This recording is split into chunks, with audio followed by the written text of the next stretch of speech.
Bonjour à tous, Framework, Road to 100K, Vibe Coding Max, idée, timing, no love. Clickbait à fond, mais là on va parler de l'industrie du SaaS en profondeur et le Road to 100K il est là quoi. Road to 100K. On va pas être sur un Road to 100K MRR classique, mais je vais vous présenter le modèle juste après, du Managed Vertical SaaS et let's go, let's go. Tout d'abord, Vibe Coding Max, donc pas de développeur. Oui, mais non. Aujourd'hui, je te le dis, tu peux vibe coder beaucoup de SaaS sans développeur. Après, certains produits un peu plus complexes, il va quand même te falloir des bons skills techniques pour les faire, mais sinon, crois-moi que oui, c'est possible. Voilà, c'est possible. Oui, oui, oui, oui, c'est possible. Oui, ok. C'est pour ça qu'il y a plein de skills back-end que je vous ai mis à disposition dans Build, parce que c'est possible. Ensuite, idée. L'idée, elle est vraiment très importante aujourd'hui. Vraiment, l'idée, c'est vraiment, vraiment, vraiment trop important. Ensuite, le timing, essentiel comme d'hab, et no love. No love parce que aujourd'hui, il y a beaucoup de gens qui sont en mode oui, mais moi j'aime pas ce secteur parce que en fait, ou alors j'aime trop ce secteur parce qu'en fait mon père il a travaillé là et puis ok, ça te procure des unfair advantage, c'est cool, mais sinon, on est là pour imprimer du cash. Et même si moi j'ai pas un amour fou pour les CRM ou pour les logiciels de gestion, mais si ça rapporte, je veux en foutre un, j'en ai rien à faire. Je suis pas là pour aimer ou quoi que ce soit. Non. Il faut être pragmatique, il faut penser comme un investisseur, surtout que aujourd'hui, comme je l'ai dit dans mes précédentes vidéos, les cycles sont courts. C'est-à-dire qu'avant que le marché il soit là, mature et tout, ça va très vite. Avec l'IA aujourd'hui et tout, ça va très très vite. D'accord. Donc on n'a pas le temps de réfléchir au truc, au machin. Il faut aller vite et il faut être brutal. Ensuite, au niveau de la niche, accessible, solvable et connaître son profil psychographique. Quand est-ce qu'elle se douche? Quand est-ce qu'elle change de sous-vêtements? De quelle couleur sont ses sous-vêtements? La dernière fois qu'elle a porté un t-shirt blanc, etc., etc., etc. Accessible, solvable, solvable, bon. Aujourd'hui, tout le monde peut payer 30 euros par mois. Tout le monde, normalement. Accessible, c'est au niveau de la communication. Sur quel canal tu peux lui parler? Par exemple, si tu fais des vidéos sur TikTok et que tu vises, je sais pas moi, les avocats, il y a les avocats qui se mettent sur TikTok. Je leur ai dit de se mettre sur TikTok, ils veulent pas m'écouter, mais bref. Il y a les avocats qui se mettre sur TikTok, mais ça va pas être là que ta niche va être prépondérante, tu vois. Les niches corporate, ça va être sur LinkedIn. Donc, accessible. Et c'est tout. C'est tout pour cette partie-là. Donc, l'idée, c'est, une fois que tu as ça en tête, c'est de partir sur deux types de produits. Enfin, choisir plutôt. Un, le projet qui lock. Le projet long terme. Voilà, le bon produit. Voilà, c'est un produit qui me tient à cœur, etc., etc. Un SaaS ou un produit SaaS, vous m'entendez? Ça me tient à cœur.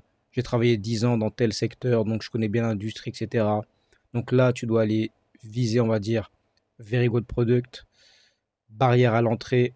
Il faut quand même qu'il y ait des barrières à l'entrée, tu vois. Faut pas qu'un mec, un vibe codeur en route à 23 heures, arrive à copier-coller ton SaaS, à le proposer à 50% moins cher. Non. Comme qu'il y ait des barrières à l'entrée, il faut que ce soit bien niche, très souvent. Boring, ça va dépendre, mais souvent les niches, elles seront boring pour ce genre de produits, de projets. Difficile de partir une fois installé. Exemple, Salesforce. J'adore cet exemple. J'ai travaillé dans une entreprise qui avait Salesforce, qui a Salesforce plutôt, parce qu'elle l'a toujours à mon avis. Et croyez-moi, hein, avec toute la data, toutes les données qu'elles ont mis à l'intérieur, elles ne partiront pas de Salesforce. Salesforce, c'est pas très sexy. Ok, la landing page, elle a pas des images de fou et des vidéos, des animations pimpantes. C'est pas un nom qui te fait crier, qui te fait bander, qui te fait trier. Bref, c'est pas un nom qui fait bander. Mais par contre, personne va partir de Salesforce. Je vous le dis, hein, elle ne partira pas de Salesforce, cette entreprise-là. Cette agence-là plutôt. Parce qu'en fait, c'est plusieurs agences dans toute la France qui appartiennent à un gros groupe. Et crois-moi que impossible qu'elle parte de Salesforce, quoi. Donc Salesforce, c'est ce produit-là qui lock, où tu mets toute ta data à l'intérieur et puis pour migrer sur un autre CRM, impossible. Salesforce trop complet, trop fort, trop fort. Voilà.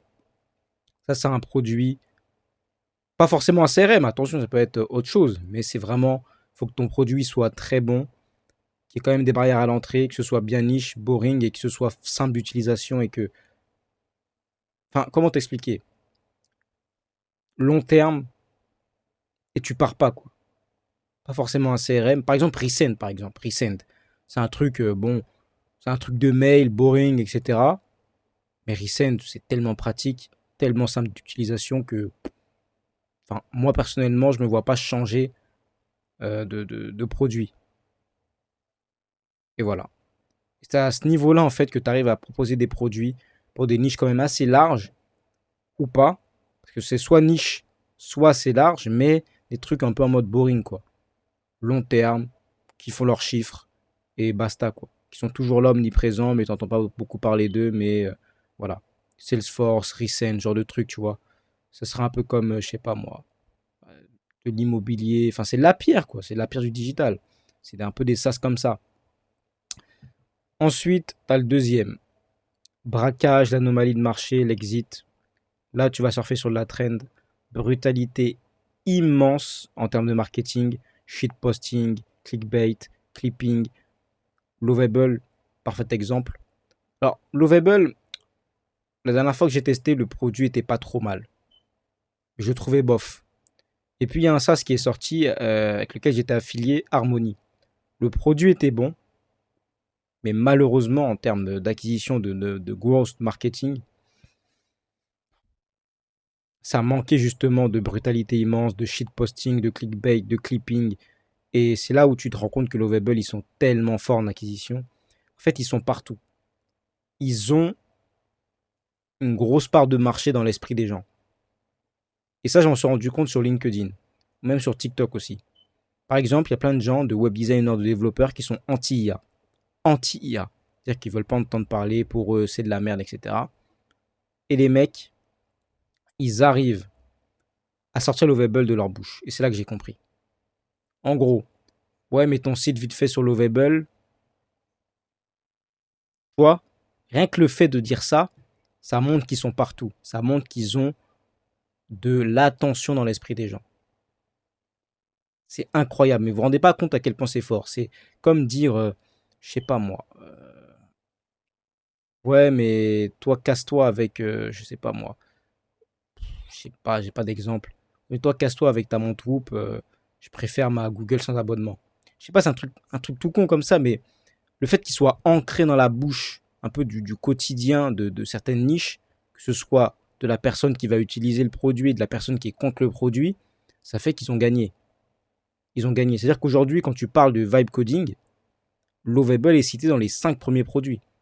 Ils vont citer Claude, ils vont citer Codex sur ChatGPT, ils vont peut-être citer Gemini, et Lovable sera là, dans les 5 premiers. Et c'est là où ils sont super forts. C'est là où, pour moi, ils ont réussi vraiment à s'ancrer dans le truc. Et après, là, le produit, je ne l'ai pas testé depuis pas mal de temps, il est pas mal.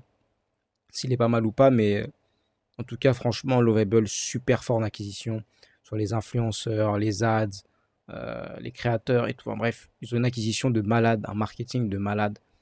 Et ils sont partout. Ils sont partout. Et c'est assez exceptionnel. Tandis qu'Harmony, le SaaS auquel j'étais affilié, ça avait un bon produit, une bonne vision, CEO, etc., de vraiment construire le truc, l'idée et tout.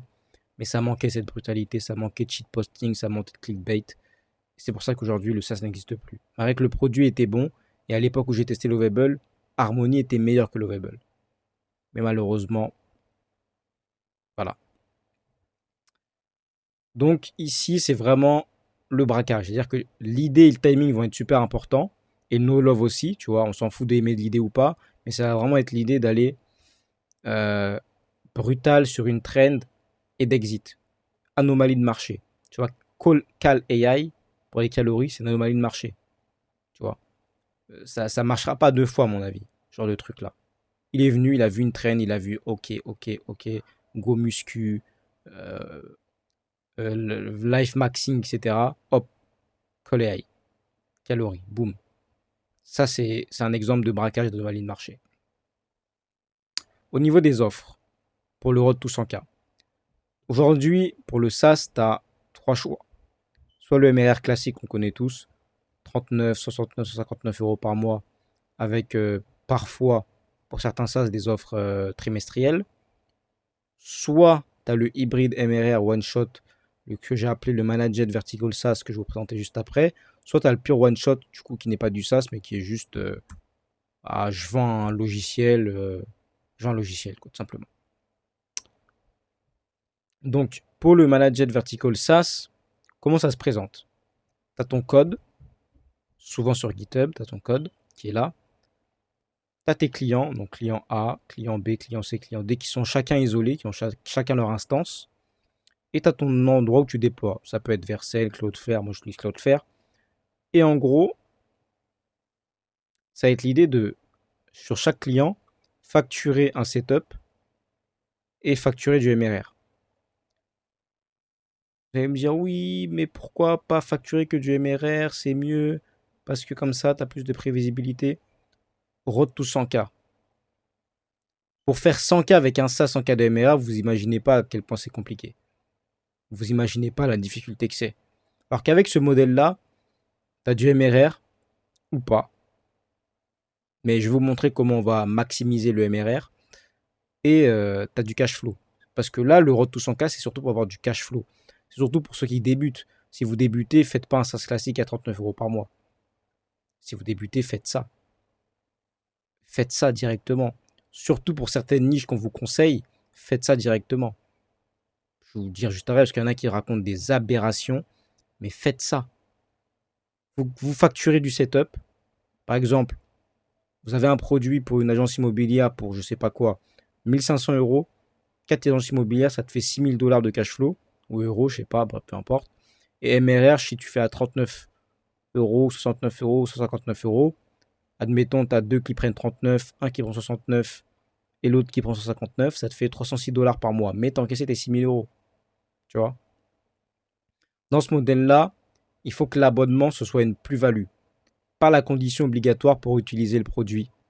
Donc, plus-value, ça peut être quoi?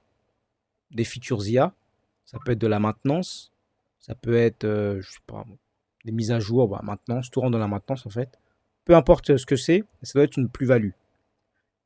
Et donc, pour maximiser le MRR, il faut que dans ton marketing, tu promouvois uniquement cette plus-value. C'est-à-dire que, admettons, tu fais un SaaS qui permet d'automatiser, je sais pas moi, des photos d'agences, des vidéos de maisons, etc. pour une agence immobilière. Ok. Toi, tu sais pertinemment que sans abonnement, ils ne pourront pas utiliser l'IA dans ton truc. Donc, ce que tu vas faire, c'est que tu vas promouvoir ça.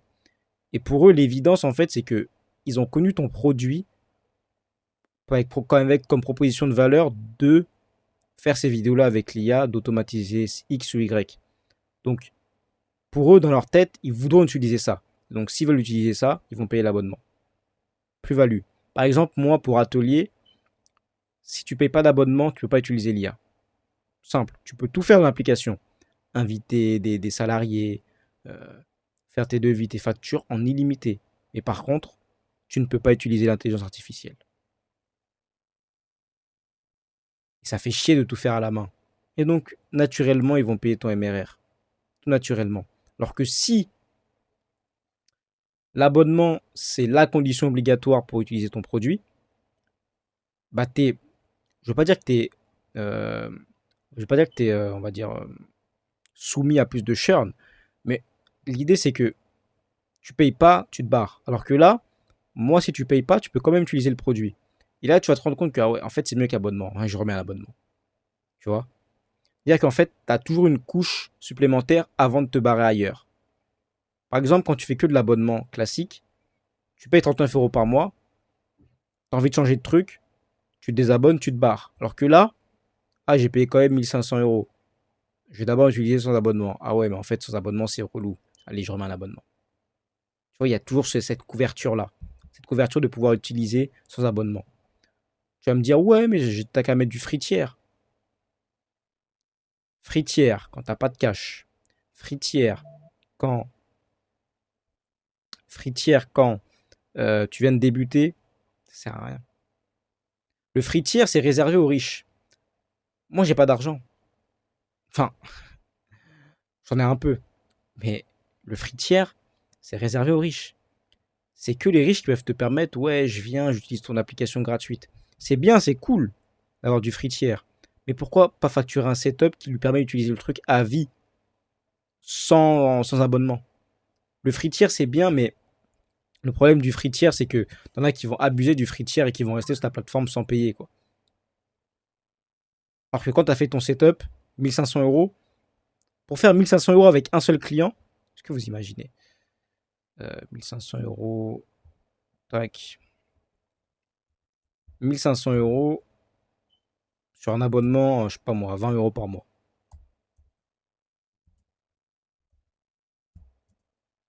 75, 75 mois. 75 mois pour faire 1500 euros avec un mec. Alors que là, tu les encaisses direct. Donc, voilà pourquoi moi je préfère ce modèle-là au départ en tout cas. Et surtout pour certaines niches que je vais vous présenter juste après. Donc voilà. L'abonnement, il doit devenir évident en fait. Ça doit devenir un choix évident. C'est pour ça que ce modèle-là, je l'aime bien. C'est parce qu'il donne une illusion de choix. Il te dit, ouais, mais tu peux utiliser toute l'application sans abonnement. Ouais, mais sauf que l'abonnement, il me permet d'automatiser ça, il me permet de faire ça, ça, ça. En fait, il y a tellement de plus-value à prendre l'abonnement que finalement, c'est mieux que je le prenne. Et au final, tu as encaissé 75 mois de vie client, plus du MRR tous les mois. C'est tout bénef, quoi. C'est tout bénef. Bref, donc là, du coup, j'ai fait le calcul. Par exemple, si tu avais un produit que tu vends 5000 euros dans ce modèle-là, 5000 divisé par 12, ça fait 416 mois. 416 mois, ça fait 34. 34 quoi. 5000 divisé par 12, ça fait 416. 416 mois. 416 mois divisé par 12, ouais, ça fait 34 ans. 34 ans pour encaisser 5000 euros sur un client dans un SaaS. Alors, je dis pas qu'il faut faire ça dans toutes les niches. Encore une fois, je vais vous présenter juste après. C'est pas valable pour toutes les niches, ce modèle-là. Simplement, 34 ans pour encaisser 5000 euros sur un client, que tu peux faire là directement en setup. Parce que oui, il y a des setups qui partent à 5000 euros. Je suis bien passé pour le savoir. Donc, pour les niches, parce que oui, c'est pas un modèle qu'on peut pouvoir faire sur toutes les niches. C'est là où il va falloir de l'arbitrage, c'est là où il va falloir être malin pour savoir quand utiliser au bon moment. Les niches. T'as plein de mecs qui te disent oui, mais en fait, les agences immobilières ou le BTP, je sais pas quoi, tu leur mets un abonnement de 39 euros par mois. Mais c'est pour ça que putain, les mecs sont cons, quoi. Je suis désolé de la vulgarité, mais regarde. Merde, je suis déchargé. On va essayer de finir vite. Regarde. Les agences immobilières, aujourd'hui, tu as 30 000 agences immobilières en France. Si tu arrives à avoir 0,5% du marché, c'est-à-dire 150 agences immobilières, c'est déjà très bien. 150 agences immobilières à 30 euros par mois, ça fait 4500 euros par mois. 4500 euros par mois avec ton SaaS. Tu me diras, c'est super, je prends 5000 euros par mois presque. Est-ce que tu as fait un SaaS pour faire 4500 euros par mois entre nous? Non. Mais ce que je me disais. Il y a plein de niches comme ça en fait, le bâtiment ou autre. Il y a plein de niches où le TAM, je crois que c'est ça, un taille adressable du marché, etc., n'est pas assez gros. C'est pas assez gros. Tu vois, c'est pas comme, je sais pas, tu fais un SaaS, Lovable par exemple. Lovable, leur taille adressable du marché est tellement grosse, c'est incroyable. Tu vois, tu peux target des millions de personnes. Là, tu vises les agences immobilières en France, tu as 30K d'agences immobilières. 30 000. Donc là, tu dois augmenter ton ticket, tu dois augmenter le prix de ton abonnement et tu dois chercher à maximiser le plus de cash possible sur ce genre de niche-là. Donc moi, je me suis dit, si ta niche, elle fait moins de 5, 10K customers potentiels, tu vas sur ce modèle-là directement. D'accord? Tu prends ton setup et du MRR, ou alors tu prends que du MRR, mais vraiment élevé. Vraiment élevé. Tu vas vraiment chercher, pas des abonnements de 39 euros par mois, tu vas chercher vraiment élevé. Parce que sinon, tu vas. Ouais, 4 500 euros, c'est bien, mais on veut plus, quoi. Ok. Et si ta niche elle est plus grosse que 5 à 10K customer, là, tu peux aller chercher du MRR classique. Par exemple, un SaaS comme que j'aime bien, Tapit, par exemple, on n'est pas sur ça. On est sur ça. Là, ils ont un marché qui est énorme. LinkedIn Bio, tout le monde fait du LinkedIn Bio. Que ce soit des applications mobiles, moi, je fais du LinkedIn Bio, euh, un infopreneur, une agence, tout le monde, tu vois. Donc, son TAM est énorme. Donc là, c'est beaucoup plus pertinent de faire des abonnements à 30 euros par mois parce que là, tu peux viser 5000 personnes, ça te fait 150 000 de MRR. Alors qu'une agence immobilière, si tu arrives à avoir 5000 agences immobilières sur les 30 000 en France, c'est vraiment que ton produit il est révolutionnaire et qui change vraiment l'industrie. Sinon, tu auras 0,5 du marché et je suis sympa. 1% du marché serait énorme. Tu vois, c'est vraiment ça en fait. Donc, j'ai marqué ici, c'est plus facile de faire payer à 5000 PNJ, PNJ, ouais, c'est pas péjoratif, hein, 30 euros par mois, qu'à 5000 agences immobilières. Il faut aller trouver 5000 agences immobilières qui mettent 30 euros par mois. Faut aller les chercher. 5000 agences immobilières. Il faut aller les chercher. Alors que là, tu sais que tu as 30 000 agences immobilières en France. Si tu es bon, tu vas réussir à choper 150 euros par mois. Et 150 euros par mois, je sais, ok, bah je leur fais un setup à 2000 euros. Sur les 150 euros, ça me fait 300 000 euros de cash. Et derrière l'abonnement, 30 euros par mois si j'ai envie, ou 100 euros par mois, 150 euros par mois. Je prends la maintenance, je prends euh, les abonnements IA, enfin les coûts d'API IA, les tokens, etc. Avec Open Router, enfin, peu importe. Je prends mon abonnement. 30 euros par mois, c'est vraiment.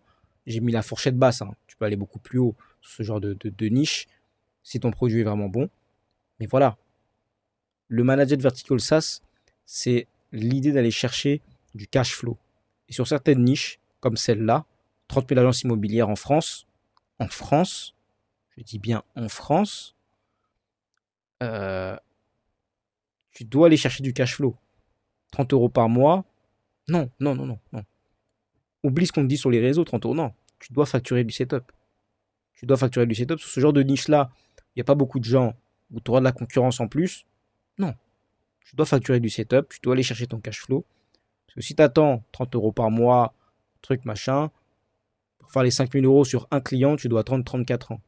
Donc là, tu peux facturer du setup directement. 2000 euros. Une fois, j'ai dit, je suis gentil avec 2000 euros. Tu peux facturer beaucoup plus. Si ton produit est vraiment bon, qu'il a une vraie valeur ajoutée, qui peut apporter du résultat quantifiable.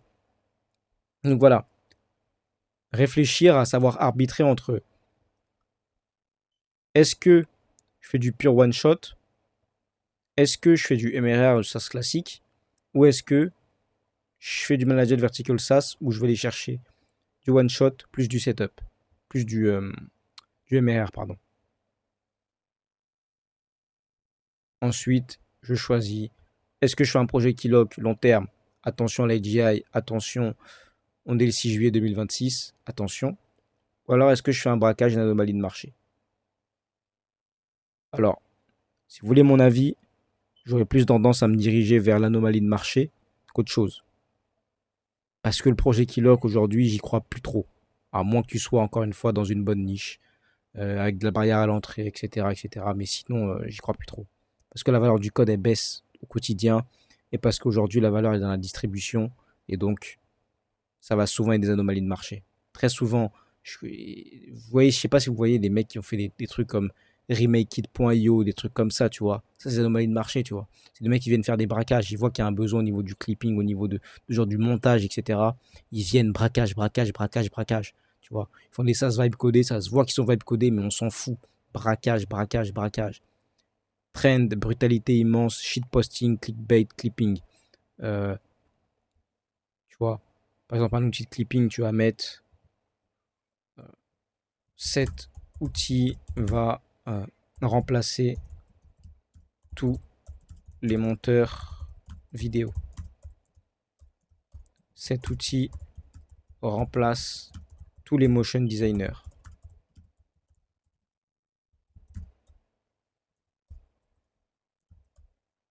Grâce à ça, je ne paye plus d'agence web. Les agences web sont finito grâce à cet outil. Voilà, tout simplement. Tout simplement. Bref, j'espère que la vidéo vous a plu. J'espère que la vidéo vous a plu et on se retrouve, je sais pas quand, prochaine fois, bientôt, pour une nouvelle vidéo. J'espère que cette vidéo-là, encore une fois, vous a apporté de la valeur et vous avez pu en tirer un bon framework pour comprendre là où il faut aller pour votre SaaS. Bien évidemment, vous allez sur Build, vous allez dans les skills, vous lancez le bon skill de Deep Research disponible dès les fondations. Comme ça, vous n'allez pas partir dans le vide, vous allez avoir une bonne idée, vous allez savoir si le marché est bon ou pas. Ensuite, vous allez, pour ceux qui sont dans le complet, vous allez pouvoir créer votre SaaS avec Oracle by Orsane. Ensuite, vous allez pouvoir déléguer l'UI, l'UX grâce à ce skills. Vous allez pouvoir déléguer le back-end aussi grâce à ce skills. Et ensuite, vous allez pouvoir faire la landing page de votre SaaS grâce à ce skills. Voilà, le workflow. 5 skills, produits, tu as tout. La data, tu as tout ce qu'il faut. Bien évidemment, il y a des itérations à faire, des tests à faire. Comme j'ai dit dans une de mes vidéos sur Insta ou TikTok ou les deux, faites tester votre app directement par l'IA. Il va vous lancer un agent qui va tester, vous donner un compte. Donc mail, mot de passe et il va tester lui-même. Voilà, j'espère que la vidéo vous a plu. Bonne soirée à vous, 22h24, parfait. 7%, nickel. Et on se retrouve très prochainement. De toute façon, vous avez mes réseaux, donc voilà.